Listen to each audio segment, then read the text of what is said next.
3 साल हो चुके थे बेटे को अपना घर छोड़कर विदेश में बसे हुए। इन 3 सालों में बूढ़ी माँ और ज्यादा बूढ़ी हो गई थी। 75 वर्ष की उम्र में सुलोचना देवी की याददाश्त काफी कमजोर होती जा रही थी। उन्हें रोजमर्रा की चीजें याद ना रहती, लेकिन जो उन्हें हमेशा याद रहता वह था उनका बेटा। दिन हो या रात, एक पल भी ऐसा ना होता जब उन्हें अपने बेटे की याद ना आती। दूसरी तरफ बेटा था जो साल भर में एक आध बार अपने माँ को फोन कर लिया करता और 1-2 मिनट से ज्यादा बातें भी ना किया करता। फिर भी यह बूढ़ी माँ टकटकी लगाए अपने बेटे का इंतजार करती रहती। एक दिन बेटे का विदेश से फोन आया। हेलो हेलो, सुन रही हो ना माँ? अनिल बोल रहा हूँ, तुम्हारा बेटा। कैसी हो माँ? मैं ठीक हूँ बेटा, तुम बहू और मेरा पोता कैसा है? माँ ने पूछा। सब अच्छे हैं माँ, मैं अगले हफ्ते गांव आ रहा हूँ माँ, तुम्हें लेने। अब हम सब साथ में ही लंदन में रहेंगे माँ, तुम्हारी बहू कह रही थी। माँ को यहाँ पर लेकर आओ, बेचारी अकेली वहाँ परेशान होती होगी, बेटे ने कहा। माँ की बूढ़ी सूखी आंखें आंसुओं से भीग गई। उसके कमजोर शरीर के नस नस में खुशी की लहर दौड़ गई। बेटे और बहू का अपने प्रति प्रेम देखकर माँ का मन खुशी से भर आया। बेटे ने आगे कहा, माँ तैयार रहना माँ, मुझे ज्यादा दिन छुट्टियाँ नहीं है। जिससे जितने पैसे लेने हैं लेकर रखना, तब तक मैं प्रॉपर्टी डीलर से बात कर लेता हूँ। घर के लिए? माँ ने पूछा। हाँ माँ, गांव का घर हमें बेच देना पड़ेगा। अब हम साथ में ही रहने वाले हैं तो वहाँ पर घर रखने का कोई मतलब नहीं है माँ, बेटे ने कहा। बुढ़ापे की वजह से ठीक से चलने में असक्षम माँ ने पूरे मोहल्ले में घूम घूम कर अपनी इस खुशखबरी को सबको सुनाया। सभी को खुशी हुई, सबको लगा माँ जी के आखिरी दिन अपने परिवार के साथ खुशी से बीत जाएंगे। घर वापस आकर माँ ने अपने घर के कोने कोने को ऐसे देखा जैसे वह अपने दूसरे बेटे को देख रही हो। देखे भी क्यों ना, उस घर को अपने बेटे से कम थोड़ी समझा था।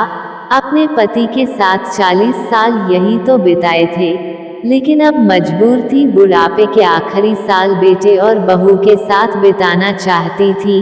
दिल पर पत्थर रखकर घर बेचने के लिए माँ तैयार हो गई। आनन फानन में बेटे ने घर को आधे दामों पर बेच दिया।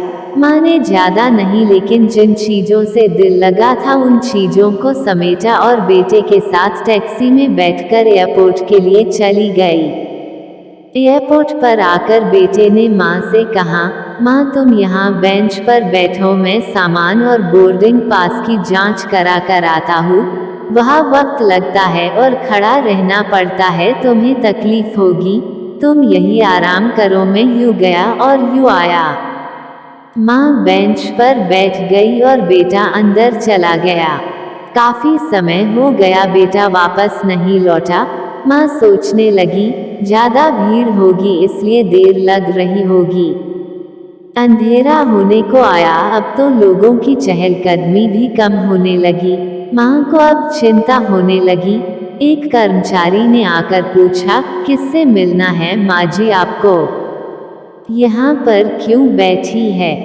डरती हुई आवाज में सुलोचना देवी बोली, मेरा बेटा अंदर सामान की जांच कराने गया है।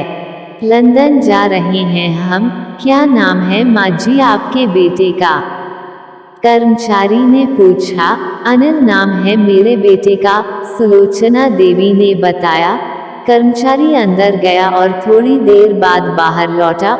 उसने सुलोचना देवी से कहा, माँ जी लंदन जाने वाली फ्लाइट तो दोपहर में ही जा चुकी है और आपका बेटा भी उस फ्लाइट में बैठकर लंदन जा चुका है। अब आपके यहाँ बैठने का कोई मतलब नहीं है, आप भी अपने घर चली जाइए। क्या जा चुका है और मैं घर जाऊं? घर। माँ की आंखों से आंसुओं के सैलाब उठने लगे। जैसे तैसे माँ घर पहुंची, जो अब उसका था ही नहीं, बिक चुका था। वो वही बरामदे में तुलसी के पास सो गई। घर के नए मालिक को उस पर दया आई तो एक कमरा किराए से उसको दे दिया। पेंशन के पैसों से खाना और किराए का बंदोबस्त हो जाता था। दिन बीतने लगे। कुछ दिनों बाद घर के नए मालिक ने सुलोचना देवी से कहा, माँ जी, आप अपने रिश्तेदारों के यहाँ पर जाकर क्यों नहीं रहती है? इस उम्र में आपके लिए वही अच्छा होगा। अच्छा तो होगा, लेकिन अगर मेरा बेटा वापस आया तो उसका ख्याल कौन रखेगा? मेरा बेटा बहुत भोला है, उसे अपना ख्याल रखना बिल्कुल नहीं आता। मैं कहीं नहीं जाऊंगी, क्या पता कब उसे मेरी जरूरत पड़ जाए। माँ ने कहा। दोस्तों, सच बता रहा हूँ, माँ की ऐसी बातें सुनकर मेरी आंखों में आंसू आ गए। किसी ने सच ही कहा है, पूत कपूत हो सकता है, लेकिन माता कभी कुमाता नहीं होती। दोस्तों, आप सभी से हाथ जोड़कर विनती करता हूँ, अपने माता पिता की जितनी हो सके सेवा करना। उनके साथ कभी बुरा बर्ताव मत करना।